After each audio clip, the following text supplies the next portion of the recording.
like you ever got pigeonholed in being an actor or like playing a particular character? Obviously, Dwight was the one a lot of people know about. Just stick to acting, make people laugh, tell stories, and shut your mouth. As a human, no one cares. I just don't buy that. We're always gonna get pigeonholed into just making chess content, but at some point you feel like you've maxed out. It's like that for me too. I need to learn how to get off of the hedonic treadmill, because I think a huge reason why I do get depressed is because I'm so ambitious with myself that I'm always falling short, so I never feel good enough. We get our self-esteem and our self-worth from achieving and from doing and not from being. Can we just be and be okay? I don't think I can, at least not right now. And that's why we need the spiritual revolution.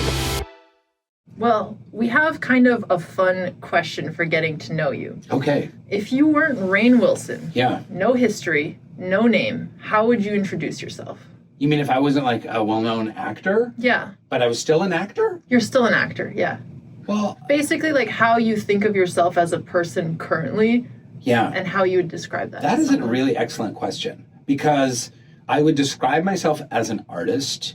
I would describe myself as a mystical artist. Wait, that's way more That's fun. great. Yeah, because I really love that intersection between spirituality and creativity. And chess is really part of that. It's part science as well. But I love to express myself in different ways. I play some music, and I do writing, and I do acting, and I meditate every day, active meditator, and I read kind of a lot of spirituality texts and books. And I love how all of those things merge.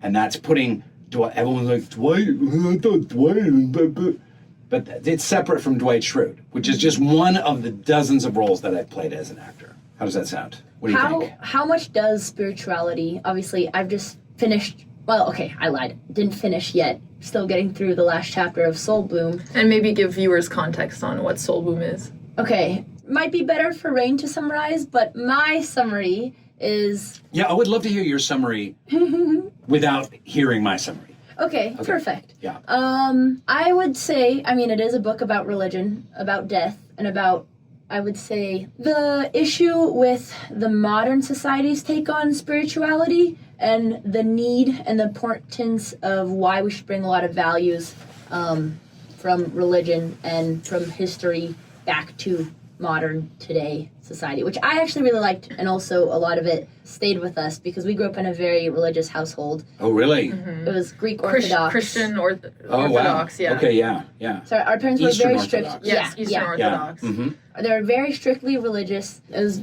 the same, like I love when you're talking about the trend of millennials going more and more to spiritual but not religious, especially because, you know, the traditional habits of religion, like going to church and the very many extremes, and you mentioned like sexuality and just subjects that are very polarizing, people now are just going more towards the individual rather than the collective. And this is something that I feel Alex and I, we both pulled away from religion growing up because of that, same following the trend. And now I feel like it's going the reverse, where now we're adults and we kind of recognize that, which is why I really liked that theme in the book.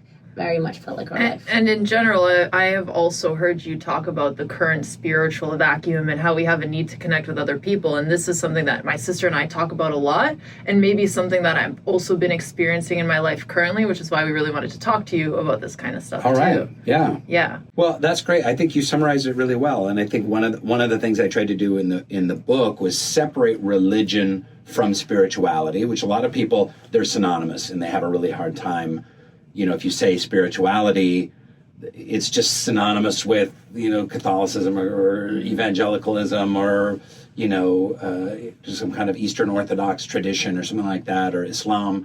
But to pull away the two so that you can kind of talk about both spheres and the pluses and minuses of both of them. Because I do think that spirituality in a very vague, kind of gooey, hippy-dippy sense, there's a lot of wonderful things you can pull. It's kind of a smorgasbord of spirituality, but that doesn't necessarily change the world. It doesn't necessarily make the world better. That you do need some kind of container or structure for those spiritual ideas. But it's, a lot of people have grown up in, you know, a lot of kind of Orthodox households, and folks of your generation, of my older generation, have rejected organized religion for very good reasons, and sometimes suffered a lot of trauma because of it. What do you feel like you guys suffered some religious spiritual trauma from your upbringing in that church? I remember there were certain things that I never thought were correct, even at a young age. So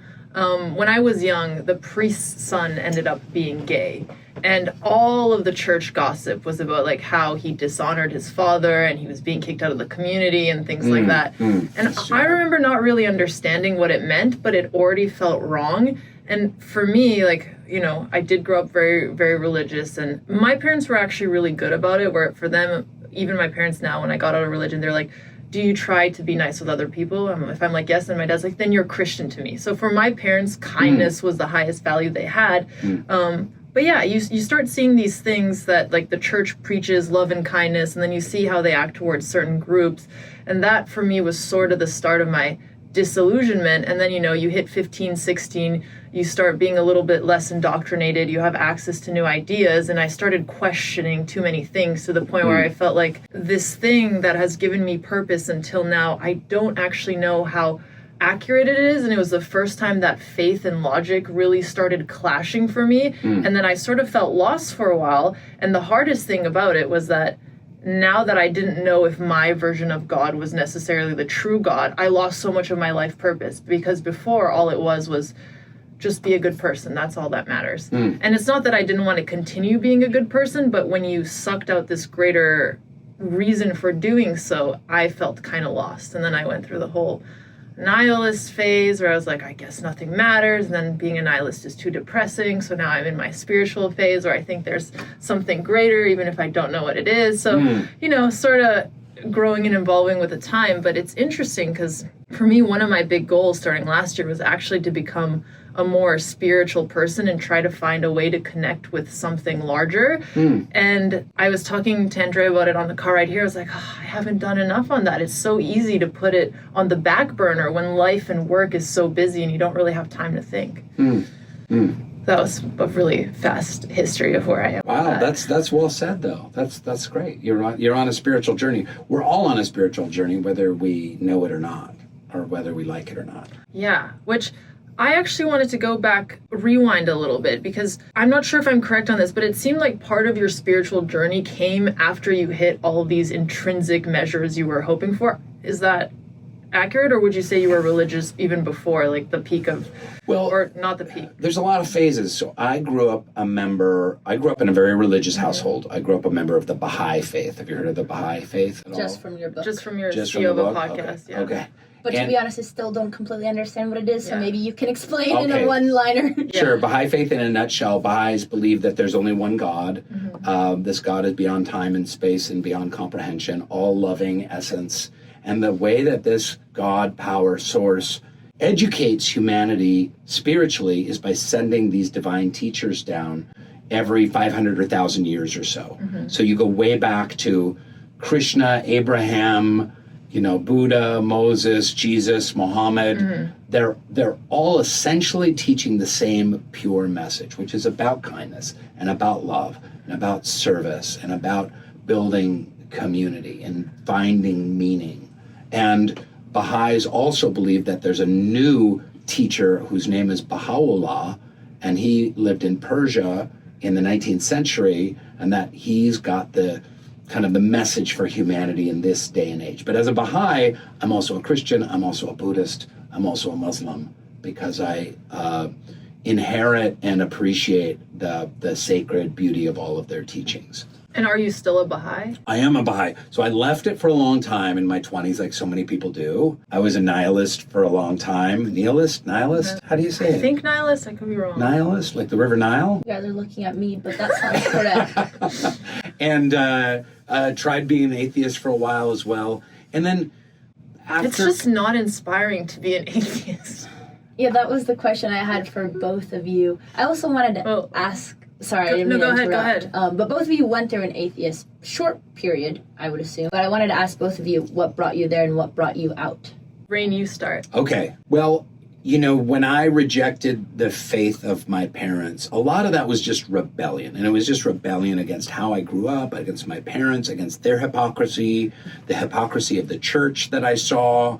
And it was just kind of like a big, fuck you kind of to the world. I just wanted to live as an atheist. I just wanted to live without the burden of God, without morality and right and wrong and the soul and anything profound. It's I just want to just be in my body and just live as if the world had no inherent meaning beyond just the meaning you brought to it. Do you think most of that was out of just not wanting to think of greater responsibilities? A lot of it was greater responsibilities. I was also I was partying a lot, and I was shacking up with my girlfriend, and I was having sex, and I was doing a lot of drugs and alcohol, and I didn't want to think about morality either, and I just wanted to, I just wanted to do what I wanted to do when I wanted to do it, and I thought the best way to do that is to be an atheist. But I really did try and just see the world, walk in the world as if there is nothing beyond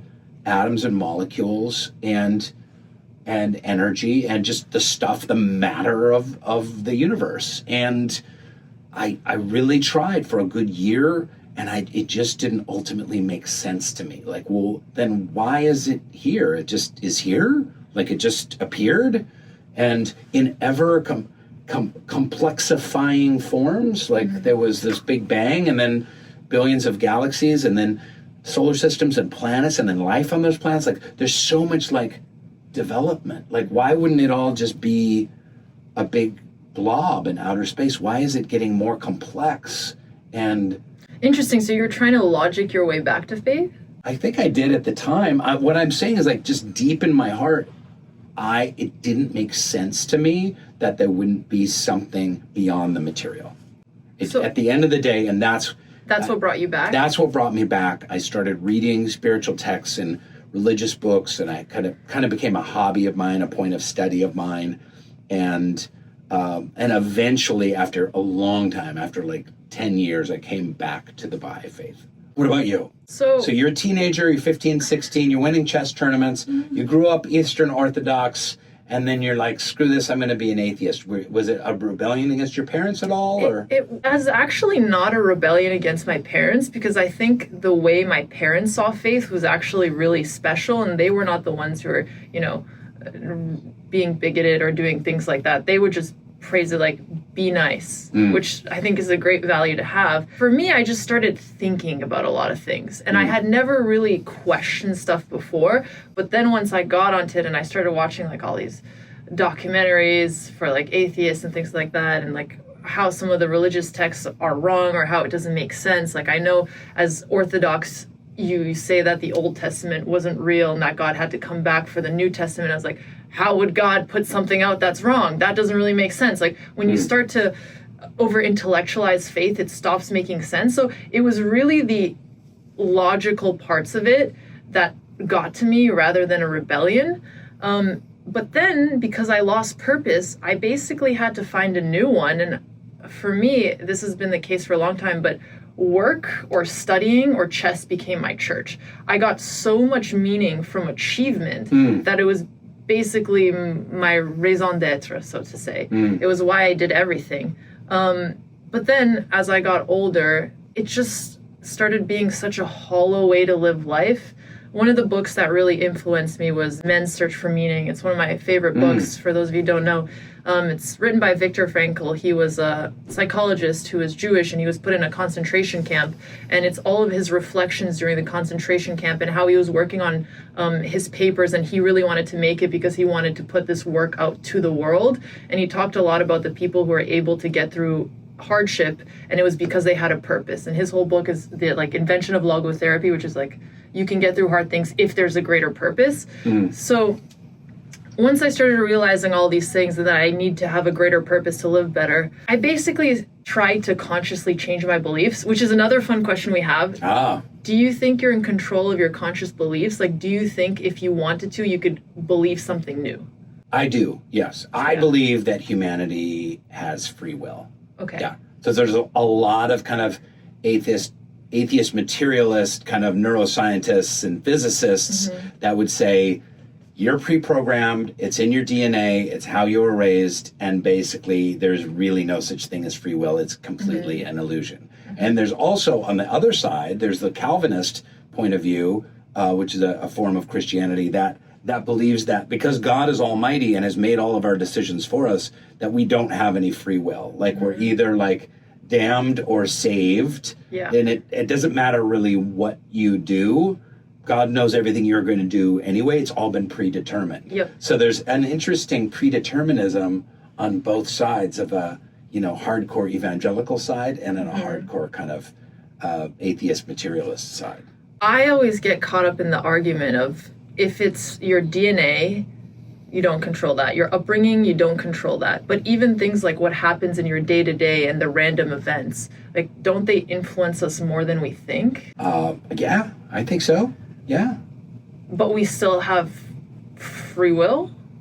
I think we have free will, yeah. Maybe you can specify what you mean by the day events. So, the day events that happen. I actually don't know the answer of whether or not we have free will. I feel like I have free will in my day-to-day because I make a conscious effort. And before, when I've gotten really caught up in this, I would try to RNG it just to prove to myself that I have free will, like roll a dice and make a decision. But what really gets to me is like how many of these thoughts are my own versus like YouTube showed me this podcast and I listened to it. On the car ride here, I spilled coffee on myself, so I'm a little bit more in a grumpy mood. I'm more likely to talk in a certain way. These are all of the beliefs that my parents had in me from the age of 4 to 10. And like even the reason why I became an atheist is because of things my friends started telling me. Like, were any of those thoughts my own, or am I just reacting to the environment? And then it's like, oh, if it's predetermined, that means everything is already written. The only reason why I don't think that's the case is because I believe in RNG and randomness. And if there is randomness, then technically it can't be predetermined, but it's not a very beautiful or spiritual answer. It's more like a technical way I've been thinking about it. Well, then what is the heart for? What is... That's what I'm trying to find out. What is do humans what have is a soul? love? If you fall in love with someone, has that been predetermined? Can you choose what to love? If what you love? I don't think we choose Is who that we fall in wired? love with. Do you think, like, have you ever consciously chose to fall in love with someone, or has it just happened? Yeah, but I think you choose to love and you choose to be open to love. So I think there is a consciousness to love. Do you think you can have more than one soulmate meant for you in the universe? For example, you obviously meet and you choose who you love, but maybe it's that specific person who was meant for you by the universe. I have two, and they're sitting in this room right now. Boom. The soul connection, good. Yeah. Sorry, what was the question? No, I was just playing devil's advocate. But Do you think there's more than one soulmate? as in I do. finding love, is your person predetermined, the person who's meant for you? Yeah, I don't believe in a soulmate. I believe, in great, deep companionship, but I think there's a lot of folks that we can find deep, soul-filled, spiritual, and physical companionship with, if we're open to it. A Yeah. lot of people I know believe in soulmates, and they... Do you believe in soulmates? I do. I think Really? that the person I meet who I love is meant for me, and that there's no one else like them in the universe, but maybe that's my naive She's belief. so young and romantic, and I maybe love it's it. just because I'm young. But I actually believe it. I do. I think that everything they have That's that awesome. complements you. But I also I didn't want to interrupt, but I wanted to backtrack a little bit because I found your experience, Alex, with why you went into atheism very interesting, because we grew up obviously in the same household. We We are went to the sisters. same church. But for me, religion was so different, and the whole reason that I was so afraid was not because of questioning and what you were saying, but more the environment that we were religious, the Greek Orthodox Church. Our grandma, who's kind of a nun, she's a nun. Until she devotes her- almost burnt down the monastery and they kicked her out.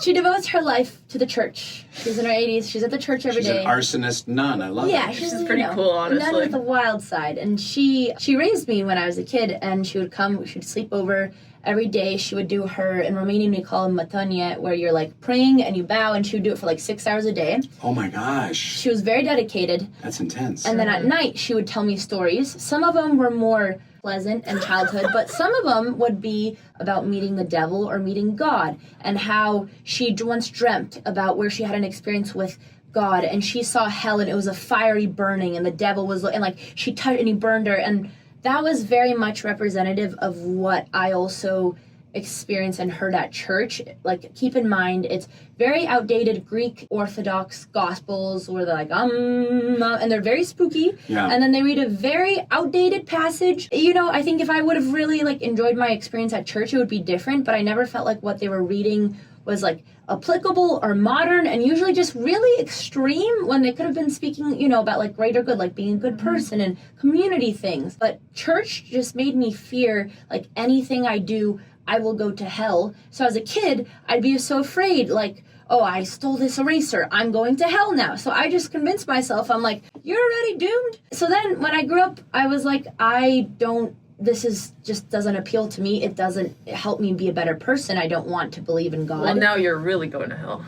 Yeah. Well, okay, again, which this was going to, and then, so I would justify it in my head. I was like, well, that's scary, and plus, if God was real, all these terrible things, like cancer to children, wouldn't happen. And that's why my favorite passage from your book is the one where you were talking about a quote. I think he was like a famous actor, maybe he was an atheist, who says he was getting like renowned on television for telling them that they asked him the question, when you, let's say you meet God at the gates of heaven, and what are you going to say to him? Maybe I listen to the audiobook. I might be reframing your book, so you can tell me. I'm not remembering, but go ahead. You're going to get it soon. You will. And she's getting there. He goes, how can you give bone cancer to 7-year-olds? That was in the book, right? Yeah. Yes. Listen, it was late at night. I'm listening, passively listening, I love taking it. notes. Love it. And everyone applauded him for this take. They're like, yeah.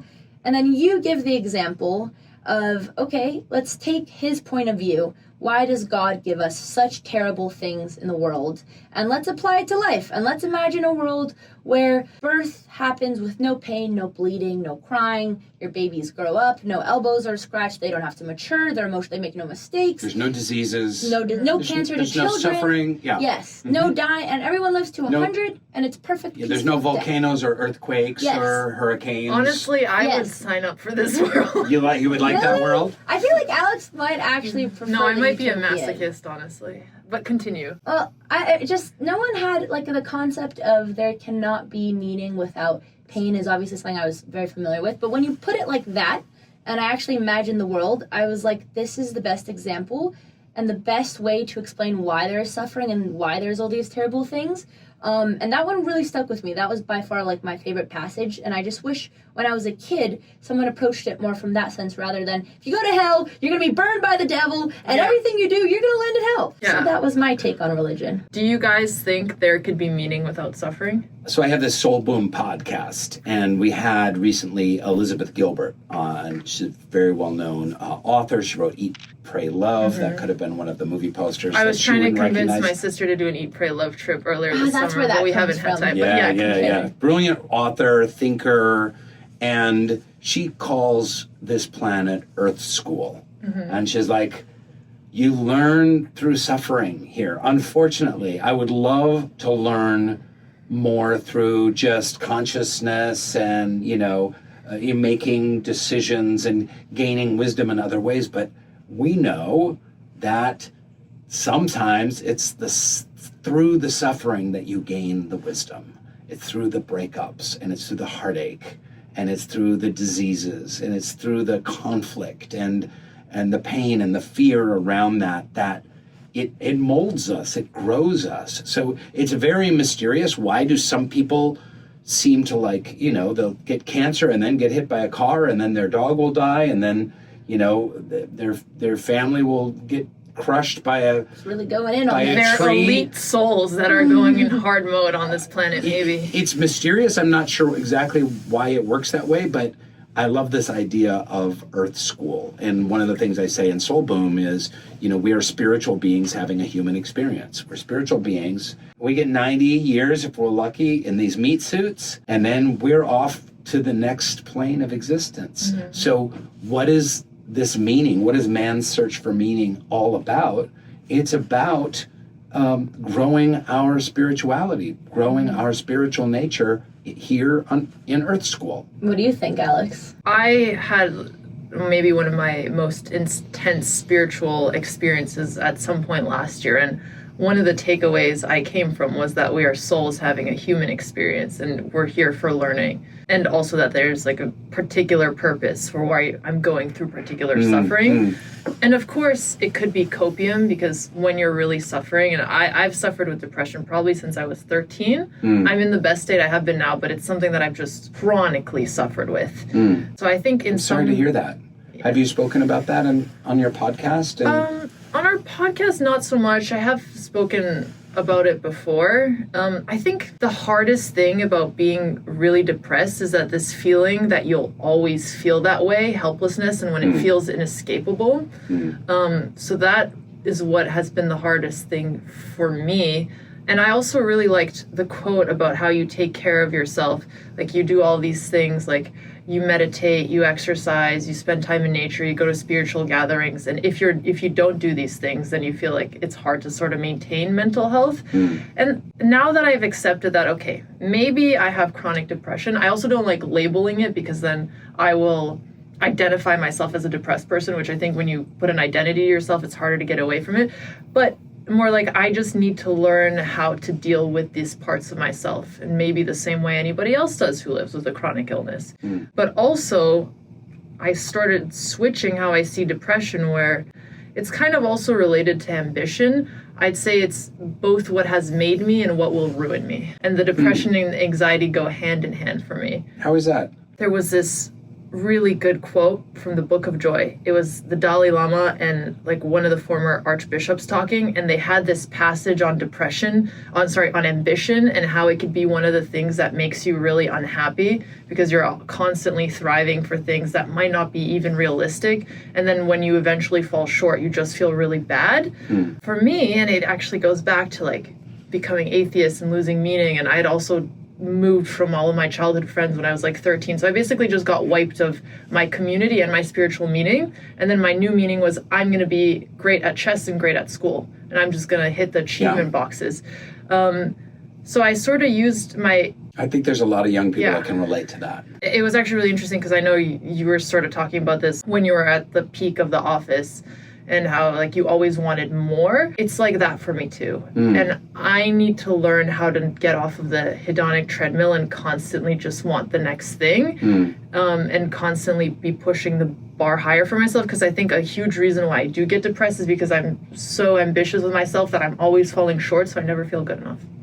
Yeah. Wow, thank you. That's very brave of you to reveal all that. Do you experience your sister in that way? Have you seen that side of her? I've been there through it all, which makes me very happy to say that I've also seen a lot of the progress she's made. Thank you. I've been really working hard on the progress over the last year and a half. That's beautiful. That type of certain mental illness is definitely run in our family. So something like ever since I was a kid, I think my dad and I got the happier genes, and we see what happens when you don't. But what I thought was interesting with Alex, and something you were also speaking in your book, which I wanted to pick your brain on, you're talking a lot about the trendy spirituality where, you know, celebrities, they go do ayahuasca and they go to Costa Rica and like heal themselves, and then they don't actually do any work to better off the world or anything for the community, otherwise in like the small box they've checked for themselves. But what I noticed, and Alex can choose how much to speak into this is something I wanted to go into and kind of challenge part of that view, is do you think that certain spiritual habits can help maybe unlock the road to finding that greater meaning? For example, if you're someone who's really depressed and you seek ayahuasca or a medicine to first fix your own mental so that you can fill your cup, Alex will go in depth on this, then use that as an opener to filling other people's cup. Would you say that kind of counters the argument of what you're saying about the trendy version of spirituality? Well, yeah, I mean, I have real strong feelings about this. I think that, you know, I'm old enough to remember when people thought LSD was the answer. So I remember everyone was like... It's not? Wait, this is news to us. And people were like, drop out and drop in, or whatever they used to say back in the 70s. And like, this is going to change the world. People just need to do acid. Yeah. And then nothing really changed. And then it was like mushrooms, and then it was like peyote and mescaline things, and those came and went. And now it's like ayahuasca, right? And here's the deal about indigenous native plant medicine was part of a much broader spiritual mythology and practice, where ayahuasca was the teacher, the earth mother teacher that was only brought in under certain circumstances, for certain rituals and certain rites. It wasn't just kind of like, I'm bored this weekend, I'm going to do it. So is what you don't like about it the casual brevity that people approach it with? It's the consumer nature of it, of like, I'm not going to do any work. I'm not going to meditate. I'm not going to read. I'm not going to listen to deep podcasts. I'm not going to study with spiritual teachers. I'm not going to explore my own spiritual path. I want a shortcut. So I'm going to go down to this motel in Tempe, Arizona, or Costa Rica, or wherever the hell, and do ayahuasca with a shaman who got their shaman degree online or something like that. And this is going to change everything. And it's a drug trip. And some people have really positive drug trips and see the face of God, and it changes their life. I had the Neil Brennan on the Soul Boom podcast, and he talked about doing ayahuasca and seeing God. And he was a diehard atheist, and he experienced God in ayahuasca, and he's like, I know there's a God. I have experienced this God. Do you think certain substances can actually activate some kind of receptor to the spiritual world, or do you think it's all the drugs interacting with your brain chemistry? I think they can. I think they absolutely can. But I also think that drugs can fry your brain, and I know people that have microdosed and their personality has changed for the worse, and it can fuck you up, and you can deal with addiction.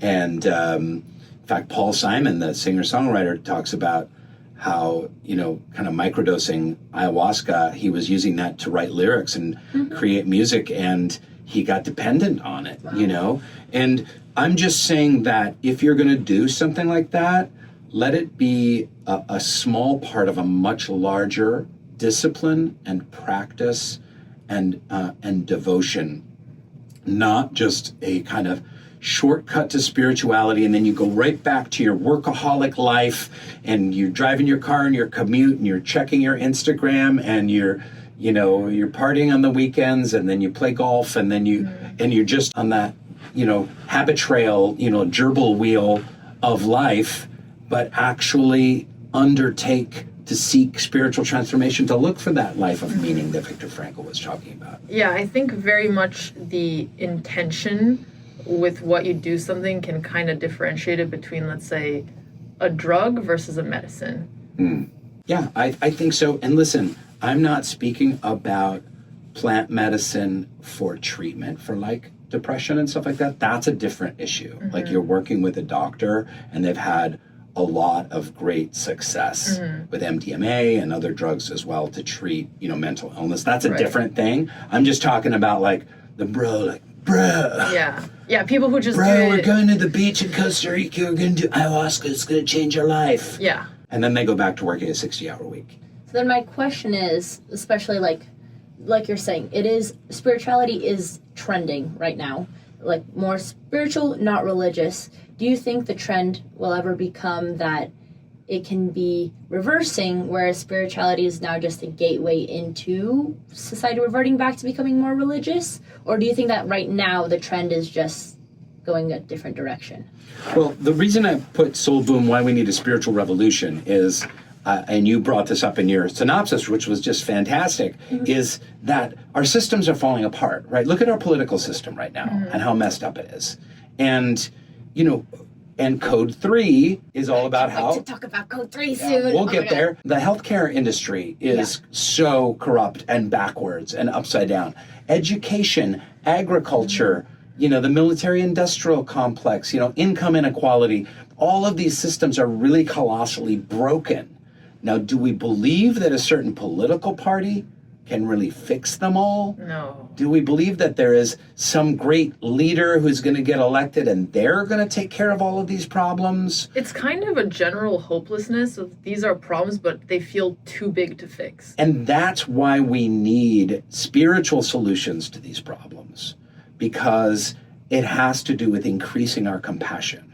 It has to do with increasing what is sacred in the world. If Mother Earth is sacred, we're going to stop polluting her so much. It's going to be achingly important to us to not be dumping and pumping CO2, methane, and coal dust and petroleum products into the atmosphere, because we love Mother Earth. I know that sounds hippy-dippy, but it's true. If we want to fix climate change, yes, we need to do some legislation around that, but we also have to shift our relationship to the planet and to nature itself. And that kind of shift has to be profound. It's a 180 degrees from where it is right now. A relationship to stuff, to time, to relationships, to those less fortunate around us. The list goes on and on. So I agree with these things that should happen. Looking at the future, do you think it's trending that way or the opposite? I think one of the things I talk about, sorry to keep referencing my book, but I talk about there are forces of integration and forces of disintegration, and they're both happening at the same time. So there are more and more conversations like this happening in the world, and people like yourselves who are kind and good and putting humor and fun and healing and connection into the world. And then there's forces of disintegration. There's people that are making the world a worse and worse place. And we have to align ourselves with the forces of integration wherever you can find that and work to make a better world. And, unfortunately right now, I think a lot of people who really mean well, the only thing that they do is they protest and criticize, and especially online. They're not doing anything in their life. They're just kind of like, hey, that's unfair, or hey, that's racist, or hey, that's sexist, or hey, that's a wrong way of looking at the Gaza situation. So you just have this kind of like online sniping, but there's a certain measure of criticism that can happen, but everyone needs to be actively engaged in kind of grassroots community work to try and make the world a better place. So what would you recommend people do to help build towards a more like empathetic, connected future?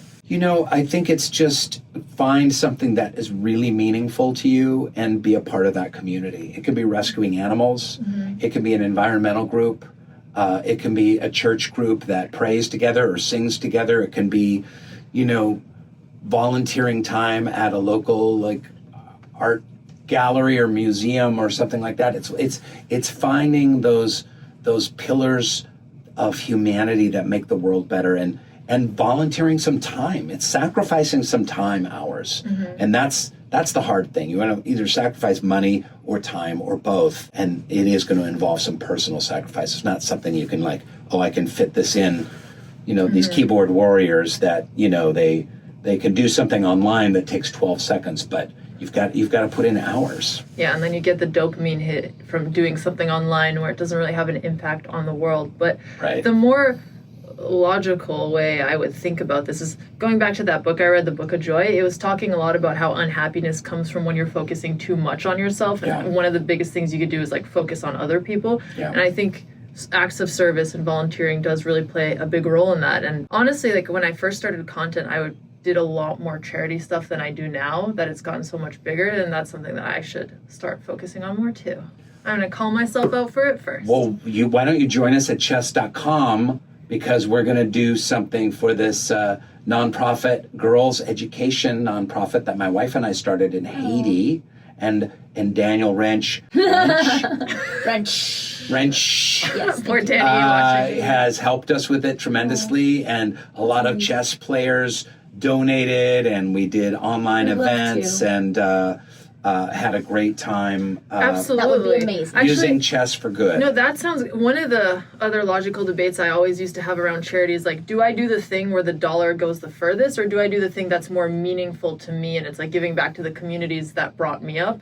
Like, I've spent quite a bit of time like giving back to women in chess and juniors in chess, because like someone did that for me and I want to pass it forward. But then I was talking to one of my friends who won a poker tournament. She donated like 10% of her winnings to basically help pigs that are treated like livestock, because she was like, they have the highest amount of suffering per any living being, the way they're treated, and with this amount of dollars I could save this many lives. Oh wow. So I was like, what's the best way to balance that out? Wait, I don't know. That's a great one. That debate is what's it called? Peter Singer writes about it.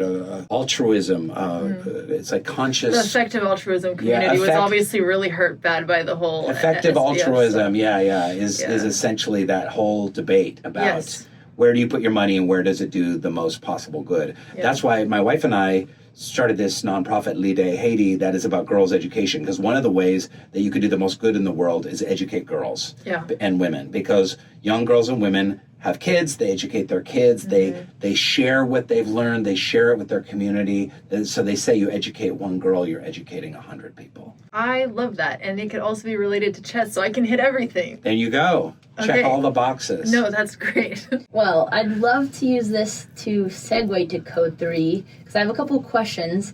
And of course, not to compare a movie to doing community service or doing a nonprofit. There's obviously very different acts, but I definitely feel like there had to be some intention behind wanting to bring awareness about, like you said, all the injustices of the medical field. Maybe give the audience a summary on Code 3 because too. Going into it, okay, medical care, obviously it's a topic that affects everyone, but especially even for me, having a family member who works in the ER, who works in the hospital, even when you hear, until you see it up front, it's something that you just take for granted, you don't think about, which is why I was so grateful when I watched the movie, and I knew that my family members who do work in the hospital, what my mom wished we also did. Most of our family is in the medical system. So grateful when they did. And, okay, I'm summarizing Rainn's work in front of him, which is very funny, but to summarize the movie from what I watched this movie, no context. They just sent us a link. They said, this is coming out a little later. If you have time. I didn't know what it'd be about. The first scene was, like,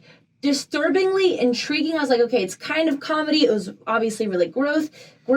There's just constant, first I should state he is a paramedic and is taking us through the 24 hours and a day of a paramedic. It was a very nice line between comedy, actual honest social commentary on the medical system, and just like great action scenes. And I'm someone who doesn't like gore and doesn't like I cannot watch a scary movie. There's a lot of gore in it. I know, and I was so okay with it because it was like so real. And I was thinking about my cousin the entire time. Yes. And it's your new favorite movie. It is my new favorite movie. And I wanted to One of the 10 she's watched. I wanted to go into, was there any intention in playing that role? Obviously, making films is very different from like doing community service, but I definitely feel like there's a lot of people in the medical field, I did see their comments, who are going to see this and be like, thank you. This is a really important issue that does bring awareness. Was there any intention between your work on everything you were saying and the soul and Soul Boom related to wanting to work on this film and be the main lead? Yeah, that's a great question. And there's a bunch of different answers. Yeah, I love being a part of making art that makes an impact. So it's part comedy, it's part drama, it's part action, and it's also skewering the American healthcare system and shows how like out of whack it is and how unfair it is. So I loved being a part of a movie that has a message, but that message is buried in a lot of entertainment. Like it's funny, it's entertaining, there's great characters, and it also highlights a very real issue. So all of that to me is super important, and part of why I really loved this script and fell in love with it and helped get it made.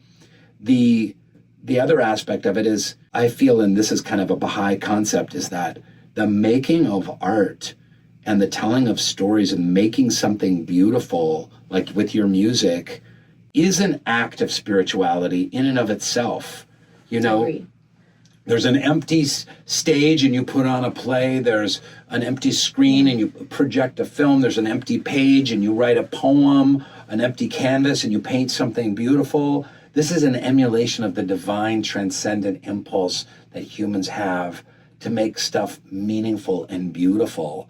And it doesn't have to have a message in it to have a kind of a spiritual component to creativity. So I'm a big fan of exploring that. Like I said at the beginning, like I'm a mystic artist. Like yeah.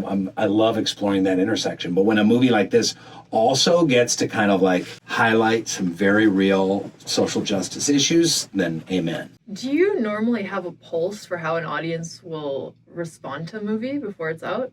No. Really? Yeah. No. Right now, I've done so many movies that I think are like amazing, and then people are like, yawn, whatever. I'm like, oh, come on. Really? Interesting. Yeah. I mean, we've had that with YouTube videos too. We always try to predict how well it'll do. Yeah. And like sometimes when you're completely off, I'm like, okay, I have no idea why this happened. Yeah. Or when one pops off, I'm like, really? Like that one? Yeah, yeah. Do you think the audience is ever wrong?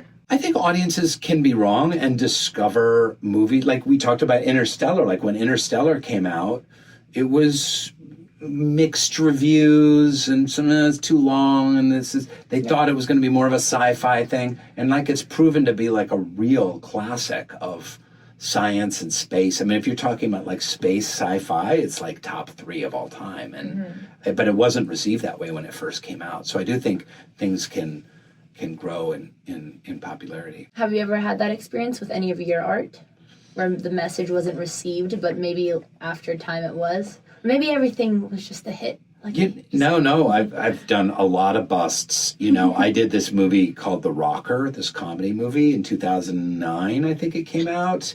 You were 3, and it just bombed. It absolutely bombed. But more and more people are watching it, and like, oh my god, I love that movie. It's so funny. And why do you think it bombed? There's a number of different reasons. It was released in Labor Day, right with a couple.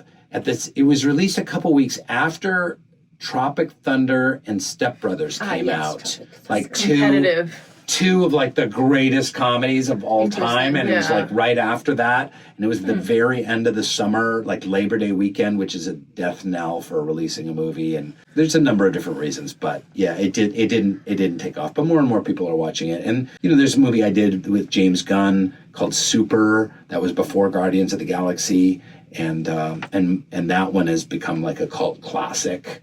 And at the time, no one saw it when it came out. Do you think Oppenheimer and Barbie actually helped each other by being so much cross-promoting and coming out in a similar time, or do you think they would have done better if there weren't that many big movies out? I do. I think they helped each other. Go to the movies, you young people. Go to a theater and pay money and buy popcorn. When I do watch a movie, I will go to the movies. When I do go to the movie theater. Good. Except for years, you. I watched it for free. Haha, gotcha. Just But also, I told my mom, I'm taking you to the theater, and I'm making my cousins watch it, so don't worry. Nice. You'll get our dollars. Just kidding. I love it. Speaking of the shortening of attention spans, do you ever see it influencing Hollywood productions? Yeah, I just was talking to someone who was doing a movie for Netflix recently, or producing, and they were like, hey, we need to put in more exposition, that's verbal exposition, because so many people that watch Netflix are also looking at their phones at the same time. But verbal exposition, an example of that. Come on, we've got to go back down to the docks and see if Dr. More auditory cues to what's happening. Yeah, exactly. So that because people are doing this as they're watching the thing, and if if they have a piece of paper that says like I'm going to go to the docks, then they just want more exposition to kind of like leave the plot along so people don't get lost from all their phone flippage. Are they also increasing the pacing of movies? Well, that's been happening for decades. Yeah, so it's. How dangerous do you think this shortening of attention span is for the younger generations? Well, I don't know about the shortening of attention span, but I do think that distraction is. There was an amazing chart I saw where it was like distraction is eating like entertainment is eating art. Like. It's like the big fish of like, so it's short attention span. You know, the problem is on your phone, you never have to be bored because you always have your phone. You always have Instagram, TikTok, chess.com, whatever it is. Chess.com is your TikTok. A little bit. And there's so much value in just being bored and being in nature or being with yourself, listening to your heart. But if you're always doing this and getting a dopamine hit when you could be spending some time just having some feelings or watching a bird or being in the sunlight or just being bored and experiencing that, then you're missing out on Earth School. Yeah. Do you think we'll ever have a counterculture movement where people really push back about the overindulgence of technology in our lives? I think so. Yeah, I think more and more young people are kind of ditching their smartphones for dumb phones and going on digital detox and stuff like that. Have you ever digital detoxed? I'm terrible. I'm good at talking. I'm good at talking about it. Ask my wife. She drives her crazy that I'm always reading on my phone. Mostly I'm reading news and articles and stuff like that. I do watch a lot of YouTube, but it drives her batty. Speaking of all of these new technologies, what about AI? It feels like it's going to change anything. Is it already been changing things in Hollywood? Oh boy, AI. Were you going to ask me about AI? Really?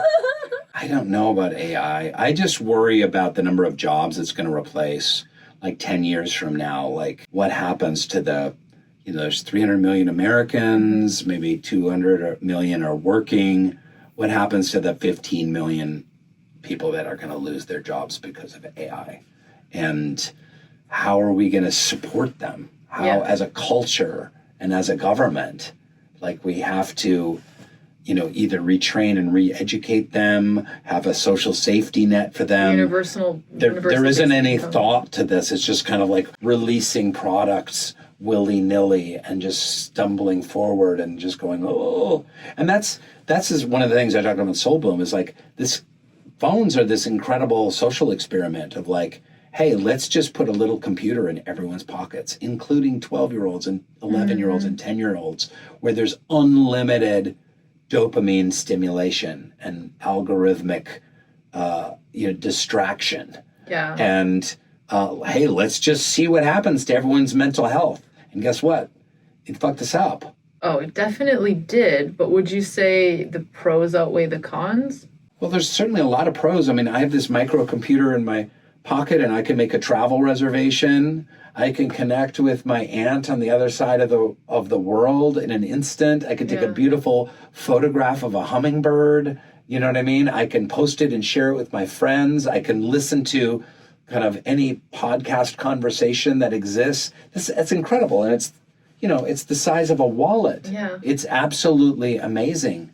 But we haven't learned how to integrate that into our lives in a healthy way. Yeah, we need to catch up to the technology's implications on. Which is why we need a spiritual revolution. Sorry, no good talking anymore. It's okay. I won't ask you more AI questions except one. Okay. Do you think AI will ever be able to create art and be truly creative, or is that just a human experience? I think AI is a tool, so I think humans can learn to teach AI and harness it as a tool to make art. Mm-hmm. Yeah, I think so. I think it's incredible what ChatGPT can write, and even poetry and song lyrics, even music I've heard that's AI composed music. Mm-hmm. It's not there yet, but remember, AI has been out for like a year. Do you know what I mean? We have a long ways to go. So it's interesting. But honestly, I don't know. I just don't know. AI, I'm in over. I'm a dumb actor and a terrible chess player. You said that in your book too, and then you go on the pillars of Jerusalem, and I'm like, gosh, this is more than religious studies I've learned in school. Do you feel like you ever got pigeonholed in being an actor or like playing a particular character? Obviously, Dwight was the one a lot of people know about. I think people think of actors a certain way. It's kind of like the whole like shut up and dribble. To basketball players, like, shut up about your political opinions. We get it too. When we do things that are not chess, people just stick to chess. Stick to chess, please. Chess. Just play chess. That's all you could do. And that's the same thing with actors. Like, just stick to acting, make people laugh, tell stories, and shut your mouth as a human. No one cares. And I just don't buy that. I think everyone gets to express themselves. You're a bus driver, or a school teacher, or a carpenter, or whatever. You get to express your opinion about social injustice, about the environment, about causes that are important to you. If you're an actor and you happen to have a bigger platform, that doesn't mean that you have to keep your mouth shut. That's ridiculous. Mm-hmm. So on that level, and then as an actor, like I said, I played dozens of roles before I played Dwight Schrute. Yeah. And since I played Dwight Schrute, I've played dozens of roles. And that's always going to be the one that I'm most known for and pigeonholed for. And that's fine. I totally get it. Like, it's fine. I'm so grateful to having played Dwight. I was part of one of the great TV shows for like 10 years of my life. It's amazing. I made money. I have a reputation. I had incredible experiences. It's so great. But it's hard. It's challenging. I'd like to do different roles and, play different kinds of characters and stuff like that. And it can be hard to be known for one thing. But, I'm also not complaining. If you could keep all of the success, all of the money that came from playing Dwight, but the world would forget you played him, would you do that? That's a good question. Interesting. Good question. No, I mean, come on. I mean, he's one of the great characters. It was such a great character. I'm not trying to beat No, my own drum, he was an but incredible character. It's an amazing. How dare you? Maybe one of the say Dwight most was the funny favorite. characters of modern history. Yeah. I like people knowing that, remembering that. So I'm very proud to have helped create that character, because a lot of it is in the writing, and being a part of such a great show, truly. And going back, especially this one really resonates with me. You were saying your artwork is a place of spiritualness. I don't think I worded that right. But you used the example of a poem or a song. And obviously you've branched out into so many things. You've written your book, Soul Boom. You have your podcast on spirituality. You just did this Code 3 film, which is a completely different topic that I don't think has been discussed very often from your part. It was like, to me, it was like a life-changing film, and I'm just a person who watches 3 movies a year. What projects are left that you want to explore? Maybe different topics, subjects. It could be a spiritual piece of art, but specifically in your art, what is left? You've got the movies, you've got the books. Is there anything you still want to do? What about the Dark Squares? Oh. Danny's book. Danny Wrench's book. So for those of you watching who don't know, so Danny is one of the co-founders of chess.com. He's an international master. We also did a podcast with him. But basically, he ended up growing up in a cult. The cult leader thought his life calling was to be a chess player. He was taken away from his mom at 12 years old, forced to basically play chess, lived in really tough conditions for most of his life, and now somehow ended up breaking out of it, having a beautiful family, co-founding chess.com. But my God, was that crazy. You could play What a Danny nutty Wrench. story. I would play the cult leader. Oh, yeah. You would be a great That's cult true. leader. That's it. actually That's really the role I want to interesting- play. Really interesting cult leader. crossover. Yeah. Yeah, I mean, you know what? Queen's Gambit was a hit. They still have to find another niche for chess. That's something that's like walking the line of something you wouldn't really believe, so maybe it will be the Dark Squares, which is the cult story. Obviously, the book was really dark, but as I was reading it, I couldn't keep thinking, like, wow, when you have such a clear purpose, you could do anything. And obviously, that's not what the book was about. And like Danny having this purpose was also at the cost of losing his family the rest of his life. But at the same time, it was very, very powerful to see what humans are capable of when they have a singular purpose, which for like the ambition in my brain, it goes like, oh, I like that, even though it's not healthy. That voice especially. What is your purpose now? Self-actualization. Oh. I've finally moved away from things, and I decided to try to act as if I have infinite money and only work on projects mostly that I would do even if I weren't getting paid for them. A big reason why we're starting this podcast, even though it's not necessarily chess related, it's because I love learning things. I love having conversations with interesting people. I know my sister does as well. It's something that we've wanted to do for such a long time that we decided we're going to do it. We're going to take the jump, even if it means sacrificing other things or keeping up with other things at the same time while we're setting this off. Like, honestly, we've been basically working at like at least 12-hour days every day for the last month and a bit, because we're working on the podcast, we're working on chess, we have sponsorship obligations. Andrea also does music, I also do poker, like we also have other obligations we have. And I've been working so much. And in the past, when I used to work a lot, I would get depressed because I didn't really like what I was working on as much. But now, even when I'm giving everything to something, it feels good because it's something I care about. And it's a lifestyle that I could see myself doing long term. So trying to build that life for ourselves. Yeah, that's beautiful. I love having the Soul Boom podcast too, because having deep, meaningful, funny, interesting conversations with people is my favorite thing in the world to do. And it's like, oh wow, I get to get paid to do it, not very much, but I get paid a little bit to do it, and meet some fascinating people. It's great. I love that. Thank you. It's been tough. We talk about it, but we actually had to turn down like really lucrative deals because they weren't the life we wanted to live. At a time we were like, we're just not going to make money for 6 months and we're going to have to keep paying our team and all of this.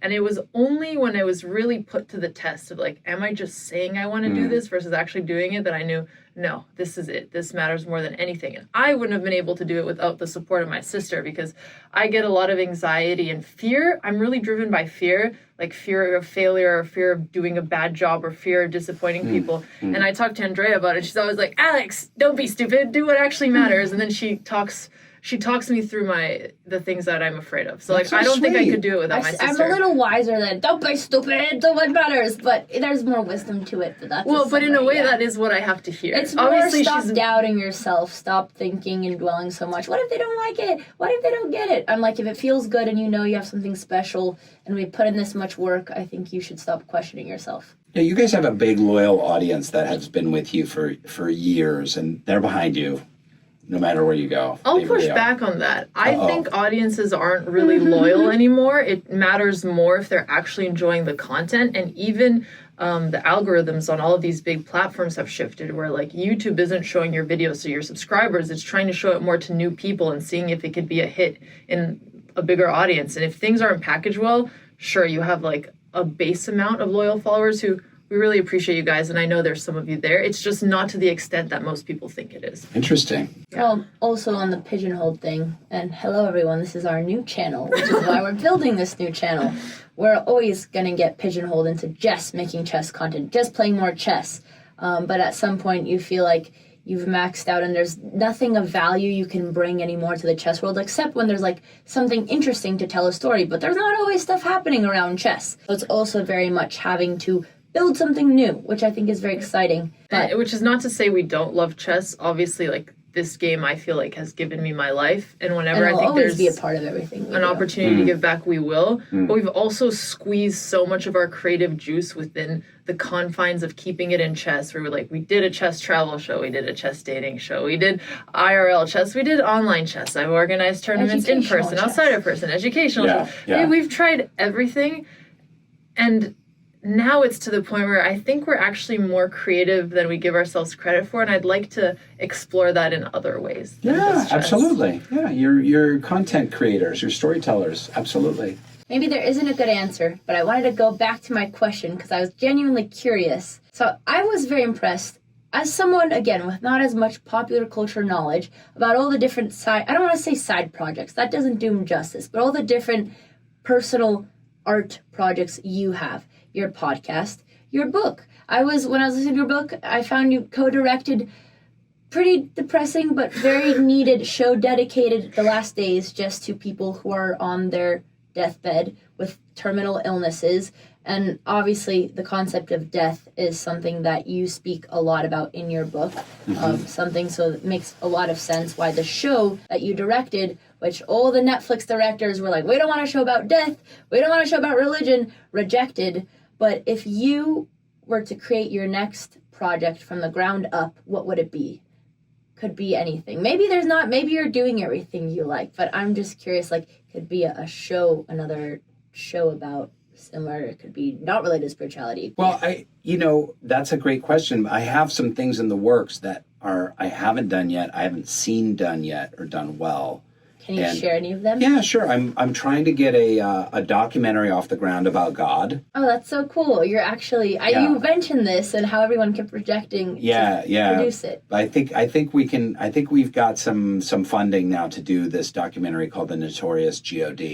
You love that. That's a funny That name. was the chapter name. Yeah, about God in the modern world. Like, we know that God isn't like an old man with a beard on a cloud. I call him Sky Daddy in the book. If we know God isn't like a Sky Daddy, what does it mean? And what does God mean in the age of AI? And I'm trying to, with a friend, we're writing a sitcom, like a multi-camera sitcom, like traditional, like Friends, on a set that deals with mental health as well. And so But still a comedy. But still a mix of comedy. both. Yeah. So And then what does God mean to you? Not what is God, but what does it experientially mean to you? What does God mean to me? I think that when I'm connected to the God source, the divinity, creative force that is love itself and beauty itself, it gives my life meaning, it gives me hope and joy and connection. And these are things that I need, and I need to get by. So it is, when I'm connected to that source, my life is richer. I think everyone needs that What advice would you have to people who are looking to get more spiritual but still live in this crazy, busy modern world? Well, I think a meditation practice is a great place to start. And they've done tests, psychological tests, that actually meditation increases compassion. So it doesn't really make sense that it would. Like just having a still mind, being in silence, being in contemplation, being in the moment, being in breath, can actually make you more compassionate to other people. But I think it's the slowing down and unplugging, and that practice, that discipline, can lead and open up a lot of different roads. Is there a beginner meditation you'd recommend trying to do? There's all kinds of ones. There's books and apps, and it's For someone who's listening right now and we have a chance to make them do a 10-minute meditation, anything you could just tell them off the bat to try? And I'll try this too. all you need to do is sit with your feet flat on the floor and have a long spine and a soft belly and just notice your breath going in and out. So just focus on your breath. That's all you need to do. 10 minutes. I like the other one that I tried since I was really bad at sitting in stillness was just focusing on one object while I try to sit in stillness, because at least it gives me a focal point other than my breath in and out. Yeah, there's people that meditate like to a candle is really good, because the candle flame is a really beautiful object to focus on. Yeah. And it's transitory, it's impermanent, it's beautiful. It's crazy how hard staying still can be, because I keep trying to train my own meditation practice and I'm horrible at it. I get distracted. I'm on it for a week. I forget the next week because I get too stressed out. I used to think that I'll never be able to meditate, and only now I'm starting to believe that eventually I'll get there. And it's only because so many of my friends have talked about it that they've been convincing me that I can do it. Have you tried? Yeah. And you felt progress? How was it? What I felt the most progress with was breathing exercises. Because at least like when I'm listening to a speaker being like, okay, now out for 4, hold in, it gives me something to do. So that's been the one that I've had the best. And do you feel like your thoughts are different than how they used to pace before? My Like you've seen emotions actual are different. progress? Like if I'm really stressed and I properly do it, after I feel at least temporarily better. To me, it's like going to the gym. Like you never feel like going to the gym or working out. You're like, oh, this sucks, and I don't want to do it, and you skip it or whatever. But when you do it, you know how you feel like 10, 20% better all day? Yep. And if you do it regularly, like you kind of feel it in your body, and you're like, meditation is the same way. It sucks. You don't want to do it. I don't have the 10 minutes. I don't have the 20 minutes. But just being in stillness and slowing down your mind has so many health benefits, and you feel it through the day. I have to exercise regularly. I don't look like it, but I do. And I have to meditate regularly to have just a decent, normal quality of life. Okay, I have just one last question for you. Okay, all right. So many questions, you guys. I'm sorry, I had really a lot I wanted to ask, and I didn't get to all of them. It goes back to what you were talking about on the Diary of a CEO podcast, where you were saying how when you were filming The Office, you were unhappy, and basically you just kept thinking of like, what's the next role? How do I make more money? All of that kind of stuff. What advice would you have for me as someone who's always feeling the need to constantly one-up myself to try and actually focus on what matters? You know, we get wired to think either through our parents or through our culture or school, and sometimes just through our own faulty chemistry, that we get our self-esteem and our self-worth from achieving and from doing and not from being. So the work is, can you and I, Alex, can we just be and be okay? I don't think I can, at least not right now. Well, this is where your work is. This is where your work is, and meditation can help that just by being and breathing and just being alive, you enlighten the world, and you are enough. And you don't need to achieve or make money or win or make content or be popular. I'm just getting daggers from everywhere, but I'm listening. I've suffered from the same thing. So, How do you make yourself really believe that you just need to be? Therapy. One of the therapy things that I hate is self-affirmations. I did not think you followed those. Not as in like you don't seem the type, but from your book, you like to poke fun of like some of these daily Instagram habits. But I think affirmations are very helpful, and maybe I don't do them on Instagram. I do it on my notes app. You don't post a story every day. But I actually do think I do think affirmations are genuinely beneficial. I am enough. Say that. Say I am enough. I'm gonna lie to you. Okay, I am enough. But did you believe it? Eventually. I am learning to love myself. I am learning to love myself. There you go. That one I believe. It's okay to struggle. I can still be gentle with myself. It's okay to struggle. I can still be gentle with myself.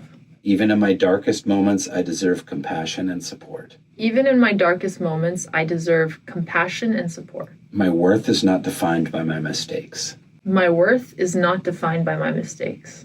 Those are actually really beautiful. Yeah. So it's schmaltzy and hippy-dippy, and there's a lot of people going, ugh. No, I actually tried one of your hippy-dippy things. You were talking about how one of the antidotes to depression yes. to depression is doing 10 things you're grateful for every day. So I tried that last night, and I tried that this morning, and I'm going to keep doing more of it. Gratitude lists are a great way to counteract depression. And the only reason I said I was surprised you do affirmations is because like affirmations, practicing gratitude, that's something that like for the last year, has become popularized, something I think about. But really what I felt like your book kept getting to, and what actually was even like physically moving for me, I don't want to say is meditating on the thought of death, but you talk so much about, your losing your father, or your really close friend who had 1 year left to live because he had stomach cancer, and so many experiences where you're so close to death, where you just have to get comfortable with the concept of death, which is why you have to believe in the soul and why there's so many things. But I truly think that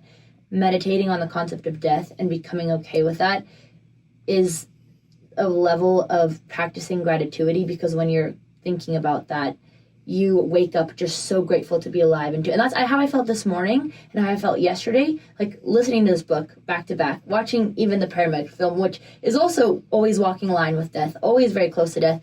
I just felt immensely grateful this morning. Last night, like reading this, I'm like, oh my God, I needed to call my mom. I'm so lucky. My mom and dad are still alive. I need to call them right now, let them know. And I don't call them enough. And for me, it was that habit of actually thinking of death, which is always something dark, always something I struggle with, that just emphasize the feeling of gratitude.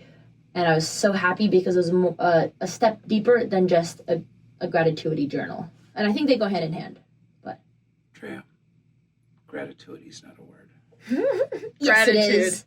Gratitude. Gratitude. You want to bet? I think gratitude is a tip. Want to bet? No, Ratatouille is Gratitude. Ratatouille is an animated film. But gratitude is a word. Gratitude. Can you search it up? Ask my friends Miriam and Webster. I think it means like 10% Gratitude. Gratitude, yes. I don't know what you call that type of verb, but it has to be a form of the word. Because I've written it down in my Google Docs, and it hasn't been corrected. Gratuity. That's what I was trying to say. Is a tip. Gratuity. That's what I was thinking. Gratuity is not a thing. You're mixing up gratitude and gratuity. Gratuity. But I love it. You've made up a word. Gratuity. That's a pity high five. Come on, Andrea, don't leave it's it an in. awesome high five. But gratuity is what I'm trying to say, right? No, gratuity is a tip. It means something else. Gratitude. So it doesn't even mean what I'm trying to say. But gratuity is a great new word. That's going to be the title of this episode. Gratuity. Gratuity. Yeah, no, yeah, you're right. It's a living in gratitude. I thought you were going to be like, Andrea, that's the wisest thing you've ever said. Thank you. You are so wise for your young age. And instead I mocked you. No, honestly, it was great. I always make up words. It doesn't make me feel bad. I actually think it's fantastic. Charm, no, but what you're saying is exactly right. There's so many faith traditions have a practice of meditating on death. Not to bum you out or to make things like gross and weird. I actually like thinking about it, but to build your gratitude. Yeah, but to build your gratitude that, hey, I'm alive, I'm having a breath, we're having a conversation, I'm meeting two awesome people, I had green tea, like, I'm gonna go see a movie tonight, and this is amazing. I have my health. Which, speaking of, we are very grateful for you being very kind enough. We know we're over. Yes, we know we've thank you for your time and for your presence. So many questions. Wonderful. I love it. It was Yeah. amazing. Thanks for having me. It was really. Thank you a so much, spiritual Rainn. experience. Preparing for this podcast and the podcast. I am but I was honored very that you grateful. would read my book and watch my movie. Thank you very much. You didn't do shit. I'm going to do all of it. We got the movie 2 days ago, and I just No, got it back. actually opened the door to me wanting to read more about religion. So I'm very grateful for that, because part of this podcast, why I love it so much, is when we're preparing for different guests. I never went to college, and I feel like it's always an opportunity to like actually do a self-study on something that is relevant and interesting. And I was so happy that you brought the topic of religion back to my mind, and I'm very excited to continue. And I want to tell my mom and dad they're really proud. So And she learned a Thank new you, word today. Rainn, for Thank you, coming Rainn. on. All right. I love it. Botez's